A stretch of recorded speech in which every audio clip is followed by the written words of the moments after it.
Assalamualaikum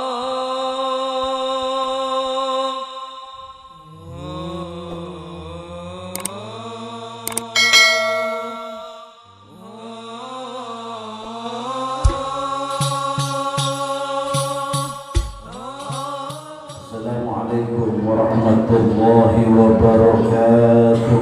Waalaikumsalam warahmatullahi wabarakatuh. Jawabannya kurang kompak. Kalau buka pengennya kompak. Begitu bunyi tok tok tok, beduk maghrib langsung buka. Jawab salam ya kompak. Oh, sekali lagi jawabannya yang kompak. Assalamualaikum warahmatullahi wabarakatuh. Waalaikumsalam warahmatullahi wabarakatuh.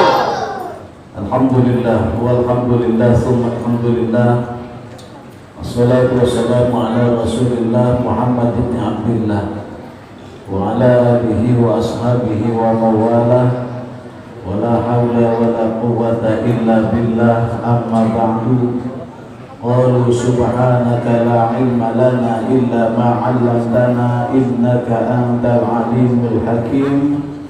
Sadaqallahul azim.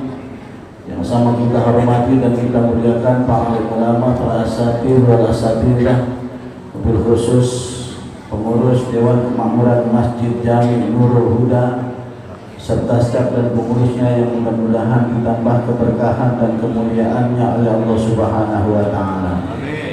Dan yang saya hormati Bapak Ibu hadirin jamaah salat Isya, dan insyaallah kita lanjutkan dengan tarawih yang juga mudah-mudahan ditambah keberkahan dan kemuliaannya oleh Allah Subhanahu wa taala. Puji syukur kita panjatkan kehadirat Allah Subhanahu wa taala atas nikmat yang dilimpahkan kepada kita sekalian, terutama nikmat iman dan Islam serta nikmat sehat walafiat. Atas dasar nikmat inilah alhamdulillah kita sudah bisa menyelesaikan puasa kita untuk hari yang kedua. Maka insya Allah 28 hari ke depan kita akan berjumpa dengan Idul Fitri kalau panjang umur. Oleh karenanya jangan putus-putus kita berdoa, Allahumma tawwil umurana wa sahih ajsadana. Itu doa kita yang paling ampuh. Dari awal bulan Rajab kita sudah berdoa. Bukan cuma berdoa minta diberkahi bulan Rajab dan Sya'ban, tapi minta dijauhkan dari penyakit yang namanya corona. Yuk sama-sama kita selawatan dulu agar penyakit yang saat ini mewabah di negara kita supaya diangkat dan dijauhkan oleh Allah Subhanahu wa taala. Kita angkat dulu tangan kita. Allahumma barik lana fi Rajab wa Sya'ban wa balighna Ramadan wa salimna min corona. Allahumma barik lana fi Rajab wa Sya'ban wa balighna Ramadan wa salimna min corona. Ya Qawiyyu ya Matin fadlana wal muslimin wasallimil indonisin minal virus COVID-19. Allahumma barik lana fi Rajab wa Sya'ban wa balighna Ramadan salimna min corona. Mudah-mudahan corona segera berlalu. Kita ingat tahun lalu itu sampai ada puisi yang bunyinya, corona pergi ya, jangan kesini lagi. Pernah dengar gak kayak begitu? pasti ada yang pernah dengar. Dan alhamdulillah dengan musibah yang ada di negara kita, semuanya menjadi tantangan baru, semuanya ada perubahan. Namun ada beberapa yang kita setujui, ada yang kita nggak setujui. Kalau pakai masker oke lah, nggak masalah. Apalagi bulan puasa siang hari wajib pakai masker untuk menghindari apa? Bau mulut, ya kan? Wajib pakai masker siang hari karena puasa. Jangan sampai bau mulut kita kecium orang lain, timbul nggak sedap. Dia tutup mulut, kesinggung kita. Padahal memang mulut kita bau bulan puasa, ya kan? Nah, lalu yang kedua kita diberitakan cuci tangan. Cuci tangan itu kan sebenarnya ajaran Islam. Sebelum diperintah cuci tangan kita harus berwudu dulu. Dengan berwudu semuanya hilang. Jangan kata kotoran, dosa kecil di tangan hilang dengan kita berwudu. Cuman satu yang kita lakukan, perintah Rasul sawu sufu makum fa'inna tasbih tasufuh min tamami sholat. Tapi ini sudah renggang. Sholat yang dimaksud rapatkan dan luruskan saf dan barisan adalah bagian daripada apa namanya pundak kita. Suruh dirapetin agar apa? Agar tidak ada celah untuk setan bisa masuk. Ya. Akan tetapi begitu ada perintah renggangkan saf dan barisan agar anak kebo bisa masuk. Jadi bukan cuma setan yang masuk, anak kebo bisa masuk. Karena apa? Saking renggangnya. Bapak Ibu hadirin dirahmati Allah, salawat serta salam semoga tercurah pada junjungan kita baginda ala Nabi besar Muhammad sallallahu alaihi wasallam serta keluarga dan sahabatnya juga para pengikutnya. Dan kita selaku umat yang berharap semoga di yaumil mahsyar nanti akan mendapatkan syafaatul uzma dari baginda Rasulullah sallallahu alaihi wasallam. Alhamdulillah, kesempatan ini kita masih bisa berjumpa, masih bisa dipertemukan oleh Allah Subhanahu wa taala di tempat yang amat sangat mulia ini. Yang mana kehadiran saya kemari ditunda 1 tahun yang lalu. Begitu masuknya corona, kita nggak boleh sholat taraweh. Adapun yang sholat taraweh nyumpet-nyumpet lampunya digelapin kayak zaman perang dulu. Tapi alhamdulillah berangsur-angsur sedikit demi sedikit, ternyata Allah Subhanahu wa taala masih kasih sayang terhadap kita diberikan. Terutama di bulan suci Ramadan ini, kita yang tadi siang sudah melaksanakan ibadah puasa sesuai dengan apa yang dijadwalkan oleh pengurus DKM Masjidul Huda, bahwa tausiah malam ini judulnya adalah puasa dan hikmahnya. Kita bahas dulu masalah puasa. Apa sih artinya puasa? Puasa itu nahan apa? Nahan makanan di siang hari dari mulai subuh sampai maghrib. Itu yang halal diharamkan. Tempe halal nggak Pak? Kalau habis maghrib. Tahu halal nggak Pak? Habis kolak halal nggak? Habis maghrib. Bini kita halal nggak? Kapan? Habis maghrib kecepatan Pak, repot urusannya. Ya, habis terawih panjangan dikit. Pak, tahan. Namanya puasa, kudu nahan. Bukan cuma menahan lapar dan haus. Kalau cuma menahan lapar dan haus, siapapun bisa, insya Allah. Tapi yang dimaksud adalah menahan lapar dan haus serta menahan hawa nafsu. Menurut Rasulullah SAW, perang Badar, perang Uhud adalah perang kecil, belum perang besar. Perang yang besar adalah perang melawan hawa nafsu. Itulah perang yang sangat besar. Dan kalau kita bisa mengendalikan hawa nafsu kita, maka disitulah kita boleh menjadi pemenang. Tapi kalau kita belum bisa mengalahkan hawa nafsu kita, belum bisa dikatakan pemenang. Karena yang namanya puasa bukan cuma nahan lapar dan haus, tapi juga menahan diri dari hawa nafsu dan emosi. Karena sifatnya kalau cuma yang membatalkan puasa, jelas yang nyata itu makan dan minum. Akan tetapi yang mengurangi pahala puasa atau yang bisa menghilangkan pahala puasa itu ada bermacam-macam.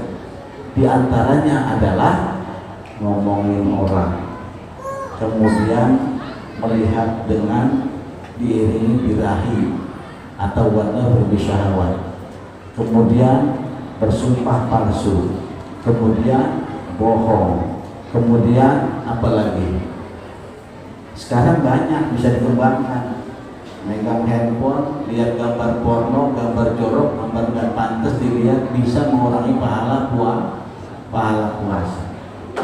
Sekarang ini banyak. Kemudian kita nonton TV, nonton sinetron, ya di siang hari yang sifatnya sinetron bawa emosi kita ikut marah-marah juga bisa kurang nilai pahala puasa kita. Oleh karena itu kita jangan sampai mau dikatakan seperti kebanyakan orang. Kan min shaimin laisa lahu min siyamihi ilal ju' wal 'atsy. Berapa banyak orang yang melaksanakan puasa cuma dapat lapar sama hausnya aja. Sementara nilai pahala puasanya tidak dapat. Nilai pahala puasanya hilang dikasih orang. Nilai pahala puasanya disia-sia. Oleh karena itu kesempatan ini kita bisa berjumpa dengan Ramadan di tahun ini. Kita persiapkan dari awal, kita berpacu dengan yang namanya ganjaran dan pahala, di mana bulan ini adalah bulan multi level pahala. Yang tadinya cuma satu pahala yang diberikan oleh Allah Subhanahu wa taala ketika masuk Ramadan itu diberikan berlipat ganda sampai 700 kali lipat ganjaran dan pahala yang diberikan oleh Allah Subhanahu wa taala. Tidak tergiurkah kita dengan janji Allah Subhanahu wa taala yang tidak pernah bohong, yang tidak pernah hoax yang namanya Allah Subhanahu wa taala. Kemudian di mana bulan suci Ramadan ini semua doa dikabulkan oleh Allah Subhanahu wa taala. Si ibu berdoa pada awal Ramadan, ya Allah, mudah-mudahan Ramadan tahun ini THR suami saya bisa keluar tepat waktunya sebelum hari raya. Si bapak pun demikian, ya Allah, mudah-mudahan THR saya keluar sebelum hari raya. Kalau keluar setelah hari raya bukan THR namanya. Kalau keluar sebelum hari raya itu namanya THR, namanya tunjangan hari raya. Dan itu pasti dikabul oleh Allah Subhanahu wa taala. Mudah-mudahan THR tahun ini bisa untuk daftar haji tahun 2030. Amin. Karena kalau sekarang daftar haji percuma juga, belum bisa berangkat langsung di Mekah, tarawih aja kurang jumlahnya. Dari 30 cuma 10 rakaatnya. Kita alhamdulillah dari dulu masih banyakan kita 11 rakaat dengan witir, iya kan? Masih unggul kita, alhamdulillah.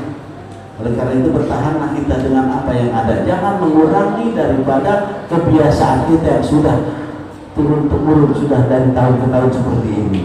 Mudah-mudahan Allah Subhanahu wa taala berikan berkah untuk kita semuanya. Kemudian apa sih hikmah daripada puasa? Hikmah itu adalah dampak. Dampak setelah terjadinya puasa. Artinya apa? Ada nilai-nilai tambah yang sifatnya kita sebelum puasa biasa ngomong semaunya, seenaknya depan orang, seenaknya ngomong orang, seenaknya. Begitu kita telah melaksanakan puasa, ada nilai baik yang ditambahkan, ada kebaikan yang ditambahkan. Bisyadatul khair, bertambahnya kebaikan. Yang semula kita sebelum Ramadan susah untuk sedekah, setelah keluar Ramadan kita rajin bersedekah. Yang semula kita dengan tetangga biasa tidak bicara, tidak ngobrol, begitu setelah masuk Ramadan, keluar dari Ramadan, kita bisa bicara dan membaur dengan keluarga. Sebab 1 tahun sudah kita dilarang atau tidak diizinkan untuk bersentuhan tangan, sampai salaman adu tinju, ya kan? Ada yang begini, ada yang pakai sikut salamannya. Padahal yang namanya penyakit kalau mau datang bukan dari sini, bukan dari manapun bisa datang. Ya, oleh karena itu kita bersyukur pada Allah Subhanahu wa taala kita masih bisa kumpul dan rapat di tempat yang sesuai dengan aturan Rasulullah sallallahu alaihi wasallam. Rapatkan dan luruskan saf dan barisan demi kesempurnaan salat berjamaah kita. Masih banyak hikmah-hikmah yang telah kita melaksanakan puasa. Yang semula sebelum kita masuk puasa, sholat biasanya agak susah, begitu masuk puasa kita rajin sholat. Coba kita lihat, alhamdulillah. Ini awal-awal Ramadan Allah turunkan rahmat buat kita semuanya. Yang namanya awal rahmat inilah yang dikatakan awal rahmat, dan keberkahan diturunkan oleh Allah Subhanahu wa taala. Dan harusnya kita yang setelah makan puasa ada dampak, ada nilai tambah, bukan buat kita sendiri tapi juga buat orang lain. Yang merasakan itu bukan cuma kita umat Islam, tapi juga orang-orang non-muslim merasakan betapa berkahnya Ramadan. Contoh di pasar-pasar kita lihat kebanyakan agen-agen kan Cina itu kita tanya, oh engkau senang sama bulan puasa enggak? Wah senang saya bulan puasa. Kenapa? Oh mie laku, sirup laku, terigu laku, gula laku, minyak mahal. Itu kata engkau. Bagaimana dengan kita? Coba semua orang yang berdagang di pinggir jalan menyiapkan untuk buka puasa itu laku keras. Begitu keluar diserbu habis, dari mulai bakwan, bakmi, kolak pisang, kolak candil, bakul nasi, bak air, bak segala macam bak, habis terjual semuanya. Alhamdulillah. Inilah karena berkahnya bulan suci Ramadan. Oleh karena itu, selaku umat Islam yang membiasakan setiap tahun kita melaksanakan Ramadan imanan wa ihtisaban, penuh dengan iman dan keikhlasan pada Allah Subhanahu wa taala, serta diisi dengan perhitungan baik dan buruk. Rugi nggak ya kalau kita lagi puasa ngomongin orang? Pasti ruginya. Karena apa? Pahala puasa kita berkurang. Akan tetapi pahala yang kita omongin bertambah karena kita yang ngomongin orang itu. Dengan demikian ruginya kita adalah membicarakan orang lain. Dengan demikian ruginya kita puasa tidak mengetahui ilmunya, sehingga kita berbohong seenaknya, kita bikin berita hoax seenaknya. Oleh karena itu kita pertahankan puasa tahun ini, dan boleh kita beranggapan bahwa puasa ini sebagai puasa terakhir untuk kita di tahun ini. Itu bukan yang sebenarnya, tapi sebagai pemicu untuk kita agar kita bisa bersungguh-sungguh di dalam melaksanakan puasa di tahun ini. Mungkin ini saja yang dapat saya sampaikan, sekedar untuk memberikan penyegaran baik untuk saya pribadi maupun untuk jamaah sekalian. Dan alhamdulillah pada malam hari ini rasa kangen saya hilang terhadap jamaah Masjid Jami Nurul Huda, karena ini atas izin Allah Subhanahu wa taala dan juga atas wasilah daripada teman-teman asatidz yang lainnya, di antaranya adalah Ustaz Syarif dan juga Ustaz Hadan. Dan mudah-mudahan kita semua hadir di sini dipanjangkan umur oleh Allah Subhanahu wa taala, diberikan berkah dalam hidup kita, diberikan segala sesuatu yang terbaik, dijauhkan dari segala penyakit, keluarga kita dijadikan keluarga yang sakinah mawaddah warahmah. Di akhir hayat kelak minta pada Allah agar kita dimatikan dalam keadaan husnul khotimah. Al-Fatihah. A'udzubillahi minasyaitonir rajim. Bismillahirrahmanirrahim. Alhamdulillahirabbil alamin arrahmanir rahim maliki yaumiddin. Iyyaka na'budu wa iyyaka nasta'in. Ihdinas siratal mustaqim. Siratal ladzina an'amta 'alaihim ghairil maghdubi 'alaihim waladdallin. Kurang lebihnya mohon maaf. Akhirul kalam wallahul muwaffiq ila aqwamit thoriq. Billahi taufiq wal hidayah. Wassalamualaikum warahmatullahi wabarakatuh.